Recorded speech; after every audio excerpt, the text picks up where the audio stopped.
रही नैहर में लैकन के पहला पसंद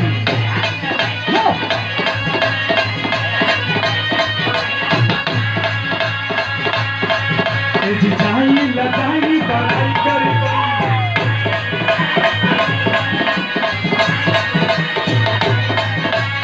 नहीं होई कंट्रोल जाई मान जाऊ टोल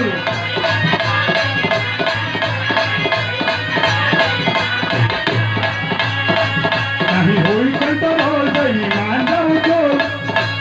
देखते ही प्यार हमके जागे कलश मरवा के जब हमरा के देखी ले तो कंट्रोल तो रहेला ना। अभी नए नए और ब्याह भइल बा जैसे हमरे बगल में देवा भैया के भइल बा नए नए ब्याह देखते ही प्यार हमके जागे जागे कि साड़िया साड़िया ले ले लेगा पलमुआ नजरिया